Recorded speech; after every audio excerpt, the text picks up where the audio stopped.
Hello. Hello या sir ji. Yes yes. इसलिए मैंने कल मेरे को सुबह मतलब हल्का सा दर्द हुआ था। मतलब दर्द मीन्स हार्ट के पास ही, चेस्ट में हुआ था। तो नॉर्मल जो दर्द है, मतलब जो पिंच पिंच जैसा होता ना, वैसे दर्द था।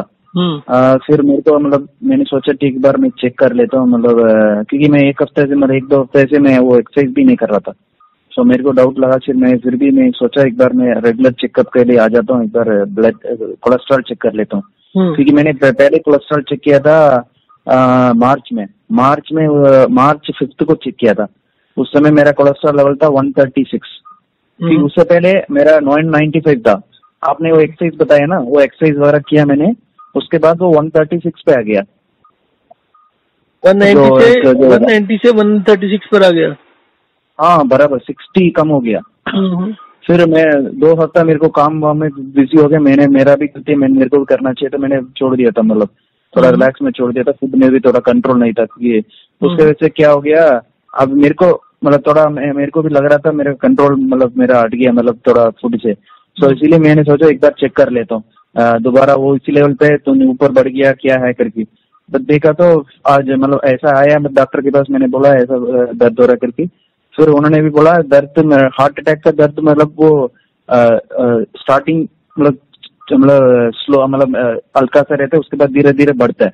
और हर जगह मतलब काफी जगह दर्द होता है, मतलब पेट से लेके वहाँ मतलब थ्रोट तक, वहाँ नेक तक वो तुम्हारा पेन आएगा, ऐसा बोला डॉक्टर ने। तो मैंने बोला नहीं, उतना नहीं है, मेरा सिर्फ हार्ट के जस्ट बाजू में थोड़ा सा दर्द था, ऐसा करके मैंने बोला।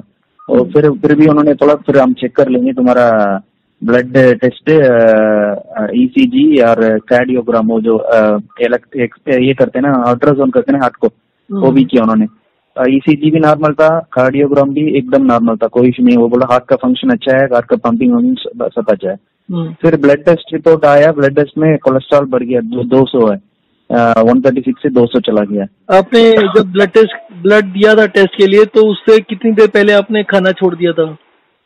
हाँ, मैं तो फास्टिंग में था। कितनी देर से? ऑलमोस्ट क्योंकि मैं रात को 2 बजे मैंने खाया, लेकिन क्योंकि मेरे को भूख लग गया था, 2 बजे खाया मैंने। टेस्ट दिया था मैं 10 बजे मॉर्निंग, 8 घंटे के आसपास। नहीं, that is not sufficient. At least 12 hours gap should be there. And खाया क्या था आप 12 बजे 2 बजे? हाँ, 2 बजे मैंने क्या खाया था, कुछ एक मिनट, वेजिटेबल्स कुछ खाया था, और पिस्ता कुछ खाया था, और पिस्ता वेजिटेबल यही खाया था मैं। बट लेकिन वो वेजिटेबल जो फ्राइड वेजिटेबल्स था। You need to give a gap of at least 12 hours so that जो आपने खाया था वो नहीं हो, जो आपने खाया था उसकी वजह से हो सकता है। यूजली अगर आप 2 महीने लगातार कर रहे थे, अपने हफ्ता भर छोड़ दिया, तो थोड़ा सा डिस्कम्फर्ट तो हो सकता है, बट इतना सीरियस नहीं होना चाहिए।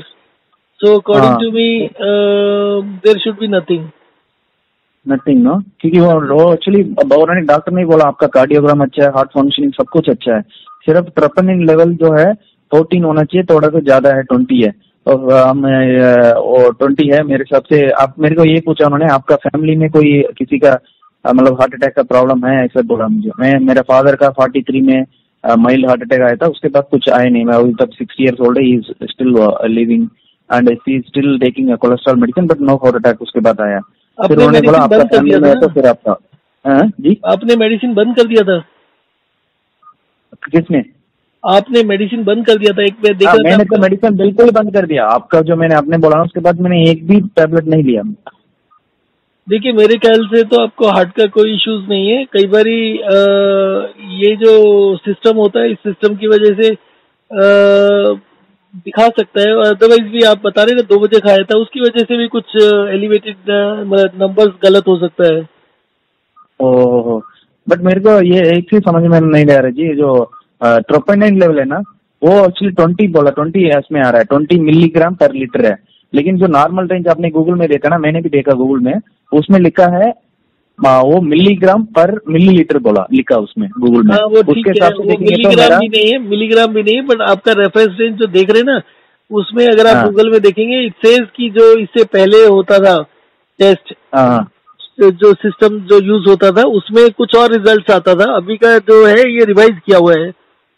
सो there could be most likely chances कि आपने रात के 2 बजे जो खाया था उसकी वजह से गड़बड़ हो सकता है। एंड नॉर्मली अगर आपने रेगुलरली 2 महीना 3 महीना कर लिया तो 100 साल तक तो हार्ट अटैक का चांस नहीं बनता है। बाकी आप देख लीजिए, मेरे हिसाब से तो कोई प्रॉब्लम नहीं है। अच्छा अच्छा अच्छा अच्छा अच्छा, ओके ओके।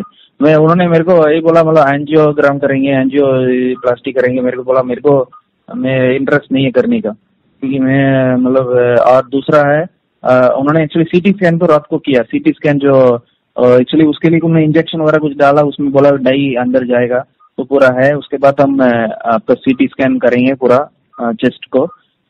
वो सीटी स्कैन में वो पता चल जाएगा, मतलब कुछ ब्लॉक व्लॉक ऐसा कुछ है तो पता चलेगा।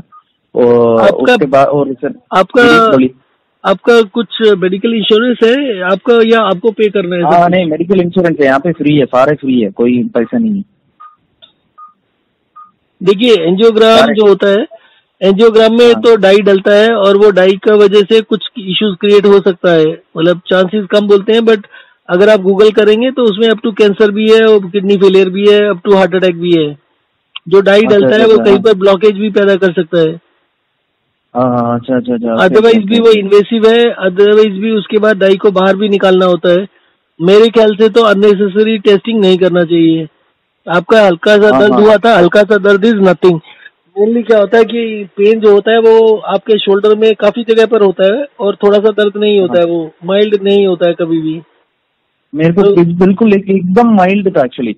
माइल्ड तो यूजुअली गैस्ट्रिक, मेरे कोई दर्द नहीं है। आपने जो हफ्ते से बंद किया था उसकी वजह से कुछ गैस्ट्रिक प्रॉब्लम लग रहा है और कुछ नहीं लग रहा। ओह, एक्चुअली मेरे को ये ट्रोपोनिन बोल के मेरे को मतलब डरा दिया उन्होंने एक्चुअली। तो मेरे भी देखो इसका ट्रोपोनिन का जो गूगल में लिखा है वो तो ये लिखा है कि this is indicative of the heart attack. आपका ईसीजी हो गया, वो सब नॉर्मल है, तो इसका मतलब हार्ट अटैक तो नहीं हुआ आपको, इसका मतलब कुछ भी नहीं है। ट्रिपोनिन जो है वो मुझे नहीं मालूम वो कितना फास्टिंग में करना चाहिए, पर HDL वगैरह तो फास्टिंग में होता है। आप अगर चाहे तो उनको बोलो कि आप एक बार दोबारा से करा लेंगे 1 हफ्ते के बाद में। हाँ ओके ओके। मेरे को भी डाउट लग रहा है क्योंकि मैंने 1 महीने पहले किया। आपका सबसे बड़ा चीज है कि आपका जो एज है वो बहुत कम है, तो अगर आपने उस एज में 32 या 35 है ना आपका एज? मेरा एज 37 है जी। हाँ 37 में कुछ चांस नहीं है ऐसे। अगर आप वॉक एंड रेस जब आप कर रहे थे तो पूरा कर रहे थे 15 बार ही? हाँ 15 बार एकदम, मैं काउंट करके मैं लिख के मैं करता था।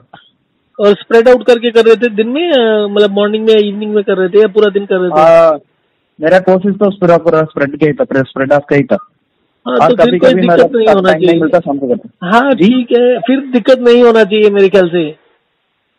बट मैं 2-3 हफ्ते से नहीं किया एक्चुअली। हाँ वो मैं कह रहा हूँ ना कि वो इतना 2-3 हफ्ते में थोड़ा बहुत तो हो ही जाता होगा, 2-3 बार तो कर ही लेते होंगे। हाँ नहीं होना चाहिए मेरे ख्याल से, कोई प्रॉब्लम नहीं होना चाहिए। वही है, मैं भी वही सोच रहा हूँ। मतलब मैं अभी डॉक्टर आएगा शाम को आएगा, वो लोग रिपोर्ट अभी तक नहीं दिखाया उन्होंने ये सीटी स्कैन का, वो शाम को आएगा। लेकिन वो उसने ये नहीं पूछा था उससे थिनिंग विनिंग की कोई जरूरत नहीं है? उसने आपसे ये नहीं पूछा था कि आपने मील कब लिया है? हाँ वो नहीं पूछा उन्होंने। पूछना चाहिए ना उसको मील कब लिया है, और अब जब रिपोर्ट आ गया तभी पूछना चाहिए टू बी डबल श्योर। आप देख लो कि आपका HDL का या ब्लड टेस्ट से कितना देर पहले आपको फास्टिंग करना चाहिए। ओहो, ये तो कुछ बोला ही नहीं उन्होंने। अब देखो गूगल करके देखो। वो फास्टिंग में करना चाहिए क्या? मैं शुगर का मैंने सोचा फास्टिंग होता है। नहीं HDL का भी होना चाहिए जी। HDL तो बहुत रेलिवेंट होता है आपका, तो अभी तो 200 आया, 1500 भी आ सकता है। अगर आपने आइसक्रीम भी खाया है थोड़ा सा तो भी सुबह 1500 आ सकता है। और अगर मतलब वो आपका मील में क्या लिया है वो अभी तो बहुत कम राइज हुआ है, कम से कम 12 घंटे का फास्टिंग तो चाहिए होता है। आप एक बार गूगल करके देखो। मैंने अभी रिसेंटली नहीं देखा, बट जो मुझे याद आ रहा है वो ऐसे ही है कि 12 घंटे का फास्टिंग होना चाहिए। अच्छा अच्छा अच्छा, मैं भी गूगल करके देखेगा। अच्छा, अब मेरे को एक चीज बता दीजिए, जो हमारा जो एक्चुअली वो बोलता है ना, उन्होंने बोला ट्रोपोनिन जब बढ़ता है आपका हार्ट में कुछ ब्लॉक अंदर है, आर्टरी में कुछ ब्लॉकेज है, उसके वजह से आपका हार्ट फंक्शन का प्रॉब्लम हो जाता है। उसकी वजह से वो प्रोटीन से जो ट्रोपोनिन T प्रोटीन्स निकलता है वो ब्लड में आता है, ऐसा उन्होंने बोला। मेरे को एक चीज पता करना चाहिए, मतलब वो जो हार्टरी में ब्लॉक बोलते हैं ना ये लोग, वो ब्लॉक मतलब आप कुछ हमारा फूड कंट्रोल, एक्सरसाइज ऐसा उसमें से वो निकलता नहीं है क्या कभी, मतलब वो कभी सही नहीं होता क्या, वो जिंदगी भर ऐसे ब्लॉक आ गया तो जिंदगी भर रहेगा? देखो जो आपका वॉक इन रेस्ट और हाइड्रेशन डिहाइड्रेशन है, इसका basic purpose is to strengthen your vital organs only. अगर और ये जो ट्रेपोनिन वगैरह है ये शो करेगा कि आपके हार्ट के मसल्स जो हैं, आप मुझे नहीं मालूम क्या है, बट आप जब जैसे बता रहे ना हार्ट के मसल्स रिलीज करते हैं, तो जब वो आप करेंगे हाइड्रेशन डिहाइड्रेशन तो हार्ट के मसल्स में ऑलरेडी जितना होगा वो भी रिलीज होगा, ब्लड में बढ़ सकता है वो। जब आप इसको वॉक इन रेस्ट ये सब करेंगे तो अगर उसमें पहले से था तो रिलीज तो होगा ही ना, तो ब्लड में तो बढ़ ही जाएगा। और ये ब्लड टेस्ट है। हाँ, अच्छा, ओके ओके ओके ओके। और वैसे भी जो बेसिक फंक्शनिंग है वो तो कर ही लिया ना उन्होंने, हार्ट अटैक के लिए ईसीजी वगैरह कर लिया, दैट इज एनफ। हाँ, ईसीजी कर लिया, कार्डियोग्राम कर लिया, दोनों तो अच्छा है, दोनों में कोई प्रॉब्लम नहीं है। हार्ट फंक्शन तो अच्छा बोल रहा है, पंपिंग भी अच्छा है, हार्ट का फंक्शन अच्छा है। हाँ, और ब्लड थिनर्स का कोई काम नहीं है। ब्लड थिनर्स आपको मतलब अभी दे दिया ठीक है, बट आप वॉक इन रेस्ट इस पर आ जाएगा, ठीक हो जाएगा। अच्छा, ठीक है जी। वो मेरे को 4-5 बार तो उन्होंने मतलब ब्लड थिनर दे दिया, और उसमें जो मेरा उसको क्या बोलते हैं स्टमक में डाला उन्होंने, 3 इंजेक्शन डाला। आप आराम से इसको कुछ टाइम के लिए वॉक इन रेस्ट बराबर से करते रहिए, 3-4 महीने में देखेंगे कोलेस्ट्रॉल भी 100 पर आ जाएगा आपका, ठीक हो जाएगा। मैं भी चालू करेगा, मैं मतलब जैसा अगर मैं इनको बोलेगा एंजियोग्राम अगर वो करने के लिए बोलेंगे, मैं बोलेंगे नहीं करेगा, मैं बोलेगा। हाँ, मेरा फ्रेंड है, मेरा जो भाई, उनसे सबसे पूछा, एक्चुअली वो लोग भी उसी फील्ड में, वो लोग भी ऐसे ही बोला, मतलब हार्ट अटैक का जो एंजियोग्राम जिसका एंजियोप्लास्टी जो करते हैं ना, उसके लिए उससे पहले उनको हार्ट अटैक आना चाहिए, मतलब वो जो जनरली वो बहुत ज्यादा दर्द होता है उसी को। देखो सबसे बड़ी बात है कि एंजियोग्राम करके क्या करना पड़ेगा, unless you are ready for the stent also. Stent वगैरह से कोई फायदा नहीं होता है, स्टेंट का लाइफ भी ज्यादा नहीं होता है, that is only 3 to 6 months लाइफ। Stent is for the timing, कहीं पर ब्लॉकेज है, उस ब्लॉकेज को खोलना है तो स्टेंट लगा देते हैं। हाँ जी, तो वो टेम्परेरी रहता है, उसके बाद में ब्लॉकेज फिर दोबारा से हो जाता है 6 महीने बाद। Stent is not a permanent solution. Okay, permanent solution हमारा वॉक इन रेस्ट में, मतलब परमानेंट सॉल्यूशन मिलेगा जी? हाँ, मेरे को आज तक कभी किसी ने नहीं बोला कोई दिक्कत होता है, और खुद मैंने देखा है कि अगर आपको कभी दिक्कत होता भी है ना, जैसे पेन होता है, तो आप वॉक इन रेस्ट करेंगे तो मुश्किल से 2 या 3 वॉक इन रेस्ट करेंगे, उसमें भी आराम हो जाएगा। हाँ, मेरे को वॉक इन रेस्ट में कर रहा था, मेरे को अच्छा फील हो रहा था मेरा बॉडी में, मेरे को पता चला, मतलब अच्छा फील हो रहा मेरा बॉडी, मतलब बहुत एनर्जेटिक ऐसा मैं फील कर रहा था। वही इंडिकेशन होता है, अदरवाइज दूसरा इंडिकेशन ये होता है कि आपके शोल्डर में पेन होने लगता है। हाँ, मेरे को शोल्डर वाला में तो कोई भी बिल्कुल पेन नहीं है। हाँ, तो फिर दिक्कत नहीं है आपको। मेरे लेग में पेन था, मेरा जो लेग है ना, जो दोनों लेग में है, वो पीछे जो उसको क्या बोलते हैं, नी से लेके पाव तक, वो वहाँ पर पेन था, मतलब वो कल नहीं पेन था, मतलब मतलब लास्ट वीक ऐसा पेन था रात में एक बार। वो तो sciatica पेन वगैरह वहाँ पर नर्व्स का कुछ हो सकता है ब्लॉकेज वगैरह, बट वो sciatica का एक्सरसाइज है छोटा सा, वो करेंगे 2-4 बार ही करेंगे तो 2-3 दिन में ठीक हो जाएगा, रिजॉल्व हो जाएगा। ओके जी। तो मैं इनको मैं डॉक्टर आएंगे तो मैं एक बार उनको मना कर देगा, मतलब नहीं है मेरे को, मैं खुद ही मैं सही। हाँ, और अगर आपके पास यहाँ पर जगह है तो यहाँ पर भी वॉक इन रेस्ट कर लीजिए ना, वाई टू वेस्ट टाइम। हाँ, करेक्ट, नहीं अभी मैं कर लेगा, क्योंकि मेरे को मतलब कोई ऐसा कुछ बड़ा दर्द कुछ भी नहीं हुआ। ये इतना लेवल पे लोग इस तरफ ये लोग एक ही चीज देख रहे हैं, मतलब कोलेस्ट्रॉल ज्यादा है, कुछ नहीं होता, कोलेस्ट्रॉल 275 पर भी कुछ नहीं होता है, तो बेकार की बात है। रादर अभी तक का रिकॉर्ड ये है कि जिसका कोलेस्ट्रॉल लेवल बड़ा होता है उसको अगर हार्ट अटैक हो भी जाता है तो कभी फेटल नहीं होता। फेटल हार्ट अटैक तभी होता है जब कोलेस्ट्रॉल कम होता है। ओह अच्छा, ये तो किसी ने बताया नहीं। बहुत पहले भी देखा है कि जो फटल का हार्ट अटैक होता है वो कोलेस्ट्रॉल 200 के नीचे में होता है, कोलेस्ट्रॉल 200 से ऊपर में कभी फटल नहीं होता। ओके जी, ओके, ये पता भी नहीं था मुझे। ओके, इन्होंने मतलब मेरे को ये बताया था, मतलब डरा दिया था, जो आपका जो फैमिली में फादर का है ना, इसीलिए आपको कुछ नहीं होता, जेनेटिक नाम का कोई चीज नहीं होता, बेकार की बात होती है। जेनेटिक कुछ नहीं होता, आप अपना ठीक से मैनेज कर रहे हो। देखो, जेनेटिक सिर्फ ये होता है कि आप फैमिली में रहते हो, पेरेंट्स के साथ रहते हो, आप जब छोटा होते हो तो आपको वही खाना पीना मिलता है जो पेरेंट्स को मिलता है, so that is the only extent. आपका खाना पीने का स्टाइल अलग है, पेरेंट्स का अलग है, तो कुछ नहीं होता है। अच्छा, ओके ओके ओके जी। और एक ये चीज है जो फास्टिंग का ना जी, जो शुगर का जो ब्लड शुगर जो चेक करते हैं ना, हाँ। तो फास्टिंग कितने दिन रहना पड़ता है उसके लिए? ब्लड शुगर के लिए तो उसके लिए कोई लिमिट नहीं होता है। उसका मतलब उसका भी आप कह सकते हैं, उसका तो आप बार बार कर सकते हैं ना, उसका तो दिक्कत नहीं होता। अदरवाइज भी अगर आप हेल्दी हैं तो आपका फास्टिंग भी सेम होगा और पीपी भी सेम होगा। मेरा पीपी और फास्टिंग हाँ। दोनों का दोनों 100 के आसपास होता है। नहीं नहीं, मैं क्या पूछ रहा हूँ, कितने घंटे फास्टिंग, मतलब शुगर, मतलब 12 घंटे, सेम 12 घंटे शुगर के लिए भी? नहीं नहीं, उसमें इतना नहीं लिखा होता, उसमें मेरे ख्याल से 12 घंटे का जरूरत नहीं है, उसमें कम भी चल जाता है। हाँ हाँ, मेरे को पर ये मतलब फास्टिंग कोलेस्ट्रॉल शुगर भी चेक किया उन्होंने, कितना आ रहा था? ये 111 आ रहा है। हाँ ठीक है, एकदम परफेक्ट है, ओके ओके। कोई टेंशन पहले लेने की मतलब जरूरत मेरे नहीं को है। ज्यादा आता था, मतलब आपने जो ये जो वॉकिंग रेस्ट में ना बहुत ही कम हो गया था मेरे को, मतलब 115 तक जगह था, फिर मैं 96 तक लेके आ गया। मतलब जो ये सिर्फ यही किया, वॉकिंग रेस्ट किया, कुछ नहीं किया, उसमें वो पानी वो और खाने के बीच में पीता था, उसमें एकदम नीचे आ गया। पहले कितना होता अभी था? मेरे को इसीलिए पहले 115 तक जाता था, मेरा इंक्रीज हो रहा था, 100 था, 105 था, 110 था, 115 तक। मैं ये कर रहा था, मतलब डेली 4 घंटे, मतलब सॉरी 1 घंटे 2 घंटे ऐसा वॉकिंग करता था, मतलब 4 किलोमीटर 5 किलोमीटर। उसके बाद भी मेरे को कुछ नहीं होता था, इंक्रीज ही होता था। मैं पागल आप हो गया। मैं आपका 115 आपका बोल रहे हैं, 150 बोल रहे हैं, 115 या 150? 115 ही बोल रहा ओके हूँ, ओके। लेकिन वो अब इंक्रीज ही होता गया, मतलब 100, 105, 107, मतलब ऐसे इंक्रीज हो रहा था। मतलब मैं कुछ काफी सारा चीज ट्राई कर लिया, कुछ भी नहीं हुआ। फिर फाइनली आपका वीडियो देखा, आपका जो ये देखने के बाद मैंने वो चालू किया।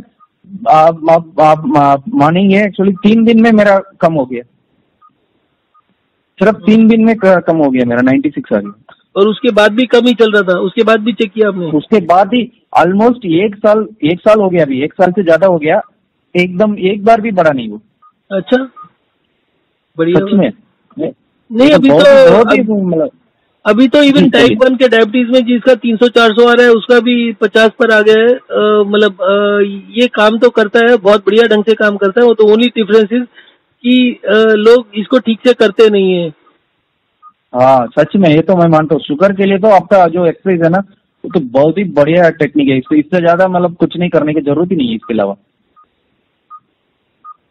बट लेकिन मैं कोलेस्ट्रॉल का ही मेरे को डर लग गया था, क्योंकि 200 चला गया, ये लोग 200 की वजह से, प्रोपेनिन की वजह से आपका ये हो गया करके उन्होंने ऐसे बोल दिया मुझे।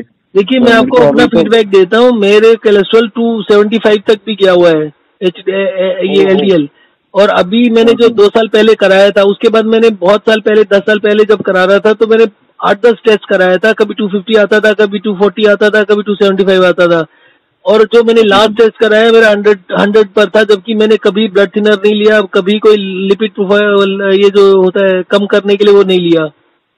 आज तक कभी कोई हम्म। टेबलेट नहीं लिया। मैं रोज रेगुलर ऑयल वगैरह भी रेगुलर है, ऑयल का बिल्कुल भी कट रिडक्शन नहीं किया, कोई भी कम नहीं किया है।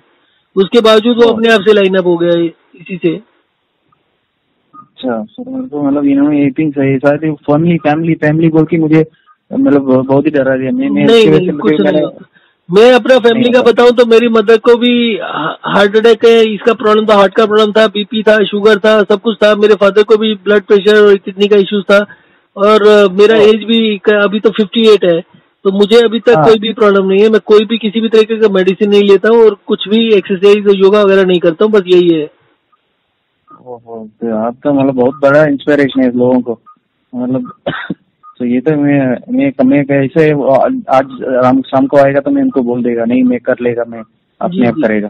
मैं जी। एक बार करेगा, 1 महीना ट्राई करके देखेगा, उसके बाद चेक करेगा। अगर नीचे नीचे जा रहा तो फिर मैं उसके फालतू में जो स्टेंट वगैरह डाल के कोई फायदा नहीं है, हाँ, मतलब वो। इन्वेसिव है और तो मुझे पड़ा दिक्कत था। है। हाँ, एक्चुअली मैं बहुत बड़ा हार्ट अटैक ऐसा भी नहीं फील हुआ ना। एक्चुअली ऐसा मेरे को बहुत ज्यादा दर्द हो गया, मैं मतलब एम्बुलेंस में आना पड़ा, नहीं तो मैं कुछ नहीं। मैं तो आराम, मैं अपने हिसाब से मैं नॉर्मल चेकिंग के लिए आ रहा था यहाँ पर हम्म। गाड़ी चला के। मैंने सोचा थोड़ा सा दर्द हो रहा है, सिर्फ चलो एक बार चेक कर लेते हैं करके मैं ऐसा आया। चलो ऐसा ही हो गया, एडमिट ही कर दिया उन्होंने मुझे। तो इसीलिए मैंने मतलब मेरे एक्चुअली मैं आप इसीलिए मैंने आपको फोन किया, मतलब मेरे को डाउट लग रहा था ये सही है गलत है, मेरे को गलत ही सोच रहा था मैं। या तो इसीलिए मैं आपसे एक बार ओपिनियन लेने फिर भी फोन किया मैंने। ठीक ठीक ठीक है जी, फिर ठीक है मैं जी, शाम को आ नहीं दो। मैं एक बार देखिए उनसे पूछेगा, फिर मैं एक बार आपको कॉल करना तो मतलब मेरे को एक चीज बता दीजिए, जो आर्टरी में जो ये लोग बोलते हैं ना, जो कौन सा आपका जो LDL है वो जाके जमा हो जाता है, वो फ्लेक कुछ क्या बोलते हैं, फ्लेक जो जमा हो जाता है, हाँ। वो कभी नहीं निकलता क्या? कभी जिंदगी में कभी नहीं निकला? ये हाइड्रेशन डिहाइड्रेशन और वॉक एंड रेस्ट से फटाक से निकल जाता है, खत्म हो जाता है, वो परमानेंटली खत्म हो जाता है।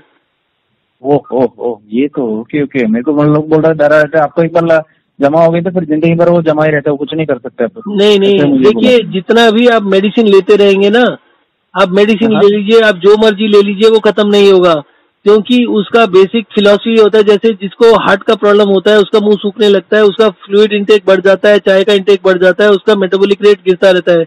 जितना मेडिसिन लेगा वो उतना नुकसान होता रहेगा, उसका BP भी बढ़ जाएगा, शुगर भी हो जाएगा, सब कुछ हो जाएगा। पर अगर आप उसके उल्टा कर रहे हैं, उसको ठीक करने के लिए प्रॉपर सिस्टम यही है, ब्लड थिनर से कभी ब्लड पतला नहीं होता है। आप जब इसको लेते हैं, ये वॉक एंड रेस्ट और हाइड्रेशन डिहाइड्रेशन करते हैं, तो ब्लड थिनर का जरूरत नहीं होता है, ब्लड अपने आप पतला हो जाता है। आपका 2 दिन के अंदर ब्लड पतला हो जाता है। ये तो आप 50 साल भी लेते रहोगे तो कुछ नहीं होगा। मेरे को तो वो महसूस हुआ एक्चुअली, आप मतलब सच में बोल रहा हूँ, मेरे को महसूस हुआ 3-4 दिन में, मेरे को महसूस हुआ, मतलब मेरे को बॉडी में कुछ अच्छा चीज हो रहा करके मैं जिसको सालों साल से प्रॉब्लम होता है वो भी 2 दिन में फील करने लगता है, अपने आप से समझ में आ जाता है उसको इससे कितना फायदा है। हार्ट के लिए तो सबसे बढ़िया चीज है। करेक्ट। ठीक है जी, बहुत अच्छा। सही मैं एक बार शाम को डॉक्टर से मिलेगा, फिर मैं आपको अपडेट करेगा उसमें क्या होगा। ठीक है, थैंक यू जी, आपका